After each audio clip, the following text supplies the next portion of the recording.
everyone, my name is Apero, and welcome to the first series of challenges from Gwent as of July 2018. Here you'll be seeing 6 Northern Realms videos, all of which will show the different challenges, how I go about playing them, and some reasoning behind why. This series was created as a request from a user on Reddit who said there were no current videos of the challenges, so hopefully these help give you an idea of how to beat them and why it works, and also just providing you with some general principles that will help your gameplay across Gwent as a whole. Before the video, I please do encourage you to hit that subscribe button, leave a comment if you like, or also ask any questions that you feel are necessary to your understanding of the game. I'm always happy to help. I hope you enjoy the videos, and I'll see you around. Bye. And just so we can get in the mood, all right, I'm going to read the little blurbs we have here about Radovid. Radovid the Stern, fifth of his name, King of Redania, was a polarizing figure. Some considered him a brilliant strategist, a superb general. Others, a bloodthirsty, paranoid madman. The truth lay, as the truth is wont to do, somewhere in the middle. Good. Now that we know about Radovid, let's read a little bit about Henselt. King Henselt stumbled ungainly on the dance floor and tripped over his tongue at courtly salons. On the battlefield, however, he moved as deftly as a fish in water. He knew all his infantrymen by name and could recite the range of each and every catapult to the inch. That's King Henselt. So now we have a little bit about the kings of the Northern Realms. Anti-Held rightly says Radovid's a dick. Good-o. Let's jump straight into Steel Skin. Let's see what it gives us here. I think... Okay, so here we go. It tells us a little bit about this challenge. Radovid liked to say a soldier is only as strong as his breastplate. In the end, even the best swordsman cannot change the tides of battle if he falls to one stray arrow or a single lucky blow. That's why Radovid never begrudged his infantry quartermasters the coin to buy solid armor. And then it's given us a few little tips here. It says Harold deals a lot of damage. Hey, thank you for the follow. Harold deals a lot of damage. Boost your units so they don't get destroyed. And then the second hint is Radovid can help you take out clan Axemen. Okay, so presumably here we are about to play as Radovid, and we are going to be playing against an Axeman deck, right? The way that Axemen work, as you'll see when we get in there, is that Axemen are units which boost themselves based on the amount of damage they deal to units on the opposite row. So let's get started and see what happens. I don't actually know if there's a timer on this, so I don't know how much time I'm going to get to explain or not explain different concepts. But hopefully there'll be enough. I think there will be. Also, if I'm not mistaken, yeah, there's no mulligan feature here. Also, this is not relevant because we actually do not have a deck tracker here. As I mentioned earlier, the decks in these challenges are preset, so we don't get a mulligan, and the decks themselves are preset, but we don't have access to that list, so we don't actually get to see what is in our deck, which is a little bit unfortunate. Not very realistic, but it does give us a chance to kind of deal with the situation. Alright, so they've opened with an Axeman on the middle row. So whenever an enemy on the opposite row is damaged, boost self by 1. I mean, I hope it kind of goes without saying that therefore one of the things we shouldn't do is be playing our units on the opposite row. We don't want to give them food, right, for that. We can use Radovid later on. Radovid toggles 2 units lock status, so we can actually lock them so they don't do that. But for now, I think let's just play a vanilla Geralt and see what comes down, because I don't think any of these are really going to be dealing enough damage to help us right now. So let's just drop a vanilla Geralt. Let's get this over with. Not in the middle row. And we're very lucky here. Roach has appeared. Roach comes out whenever you play a gold unit. It can appear on any row. So we're kind of just lucky that he's appeared here on this row. Our opponent has played an Axeman. actually in a kind of crappy place, which is the back row. This means the only fodder they have to boost the axeman is Roach, which is only 4 points, so they've got a maximum of 4-point boost. We also can see that our opponent has played into a round where we have more points than them. So we are up 1 card. They're on 9 cards. We are on 10 cards. But we're ahead by 7 points. So normally I would say this would be a perfect opportunity to pass. However, Axemen like a long round, so just as a general habit building exercise, I would advise when playing against an Axeman deck or a Harold the Crippled deck, it's advisable not to play a short round, even if you can get ahead by 2 cards. Just generally. We can also consider playing Radovid, but I think first we're just going to play our Temerian infantry. This will help us with a concept called thinning, which basically means that we can get these cards out of our deck so we don't accidentally pull them later. As an individual card, it's only worth 3 points, but as a altogether, it's worth 9 points and improves our chances of drawing into silvers and golds. Of course, in this challenge mode, we always get the same silvers and golds anyway, so it doesn't really matter, but it's a good habit to get into for later. Okay. We can also just play a Temerian drummer. I'm not sure there's any downside to doing so. So we're just going to play it here on the top row again. I'm going to play it over this side. And we're just going to boost a unit right at the end by 6. We could have also boosted Roach, but again, that just gives them more food for the Axemen. You want to pass, you gotta pay. Can't Okay. let you through elsewise. They played a Demon Pirate that discards a copy from his deck. That's fine. That doesn't really affect us as far as we're concerned. It's 11-point play. For their side, it's about thinning. I think here we can actually just damage that unit by 4. I don't think we need to worry too much about that. We could also consider starting to hit this Axeman to kill it. Taken together, these 2 Maulers will deal 8 damage, 6 power plus 2 armor. Means that it's an 8-point unit. So that kind of gives us the potential to kill it with 2 Maulers. I'm more tempted to just play another drummer, to be honest. We could also try killing them over 2 turns with Triss. Yeah, I don't hate that. We've got a lot of options here, basically. Yeah, you know what? Let's just use the drummer. I don't think we need to get too fancy here. We're going to also play him here, I think. Army's a waste of time for one like me. Army's a waste of time. I can't do his accent. I really shouldn't ever try. Holger Blackhand's taking on new swabbies. Constantly Matt says, I watched Amadeus again and was reminded what an amazing movie. Amadeus is a great movie. You are right. In every way, shape, and form.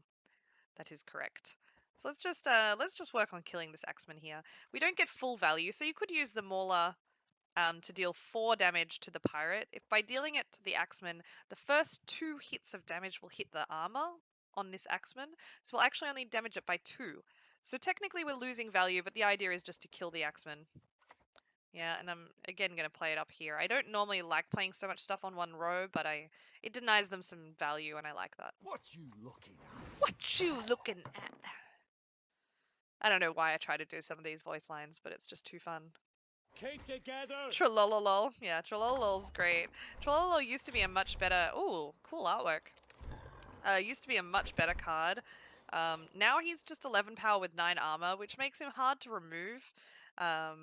So I guess if you've got an opponent that you think is going to be dealing a lot of damage, then it can be very useful. But, yeah. So you see there's only 4 points left on this Axeman, so we're just going to kill it. Like so, with another unit on this row. Looking to dance, mate?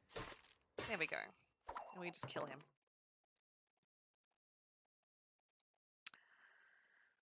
By Handel's axe! Okay, that's fine. I think we can probably just play these out, or we could even pass at this point.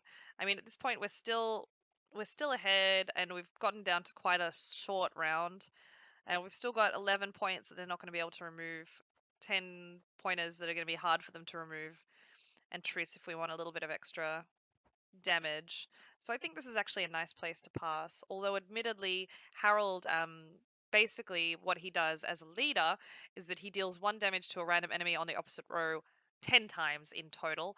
So he's guaranteed 16 points for them, assuming they play it on a row with with more than 10 points on the board. So I actually think we're going to pass here and just make them go down 2 cards. I think we've got enough value here that we've got more than them. Here's the better loot than All right. your wildest, wettest dreams. So this is a sign of what I like to call overcompensating. You see, they were only, I think, if I'm not mistaken, 4 or 5 points behind, and they played Harold there to put them 13 points up. This is one of their biggest plays. They could have just played a smaller card than that. They didn't have to waste their leader like that. All right. So now they're 2 cards behind. This is always a very nice position to be in. Standing here. Oddly enough, they've decided to play into this round, so what they could have done is dry passed and then made sure that they got an extra card out of us, but instead they've opted to play into this. I think we are just going to play our, maybe even our Trident Infantry. It's one of our lower value cards. The Mauler is worth 11, the Infantry is worth 10, so I think we just play that out. Tridem!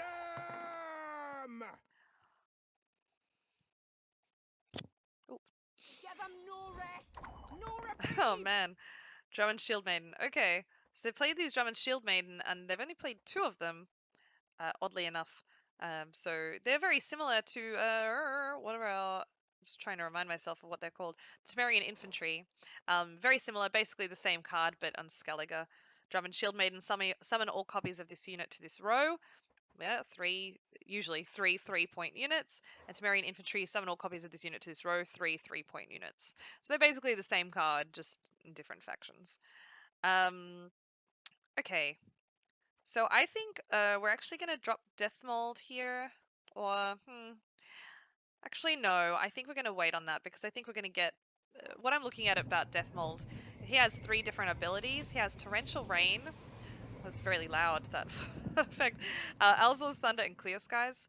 I was thinking of dropping Rain in order to kind of make a ticking effect and provide a little engine for us.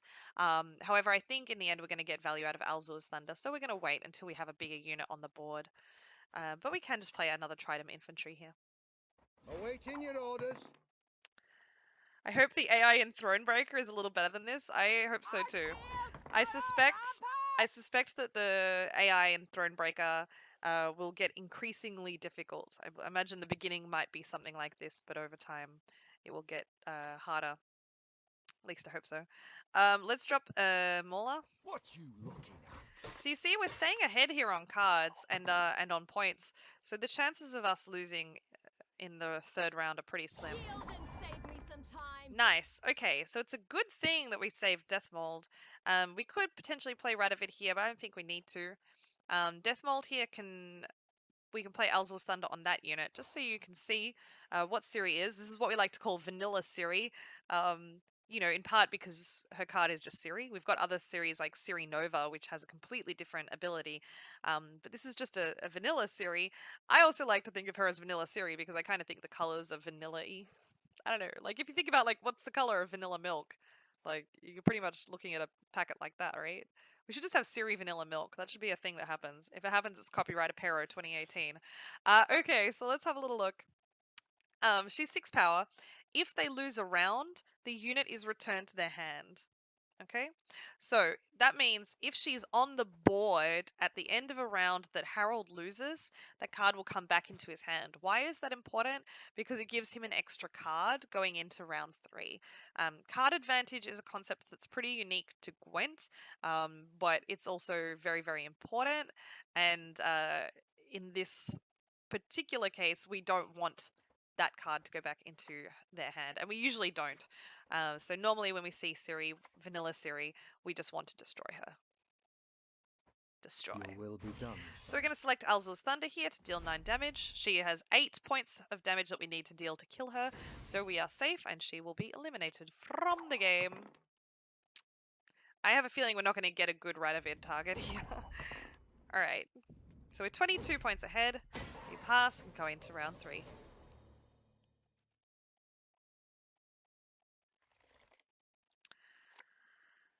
Oh, okay, we've drawn a vanilla Alzor's Thunder. I would normally mulligan that away, but we don't have that option. Here, okay, we have 4 cards, right? Now you'll often hear people talking about reactive and proactive plays. A reactive play is something that can only react to what is already on the board, right? Radovid locks 2 units, right? You need to have 2 units on the board. Triss deals 5 damage, so you need to have a unit 2 damage. Trollolol doesn't. Alza's Thunder deal 9 damage, so you need something on the board 2 damage. That means that those 3 that all need units on the board are reactive cards, whereas Trollolol is a proactive card. If you are opening around, I mean, not always, but generally speaking, you're going to open with a proactive play. So we're going to drop Trollolol. Trollolololo. Bow before modern Freya. Keep together.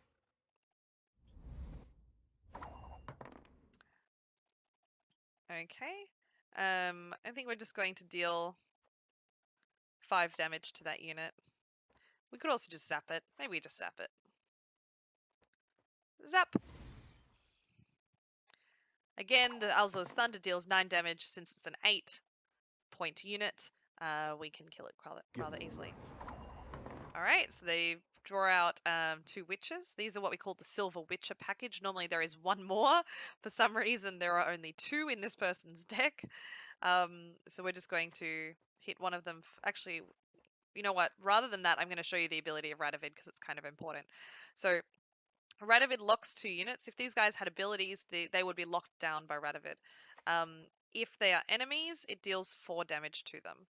So if we lock Trollolol, in fact, why don't I lock Trollolol just so you can see? If we lock Trollolol as one of our units, and then we lock Lambert, Trollolol is not damaged, Lambert is damaged. And just so you can see, Triss will also deal 5 damage. Not that we need to, we could have just passed there, but just so you can see it played out. Yay! First challenge done!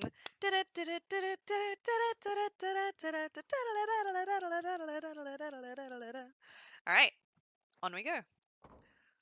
Hi again, Apero here. If you did like this video, please do hit the like and subscribe button and feel free to leave a comment or question if you so desire. I will see you around. Bye.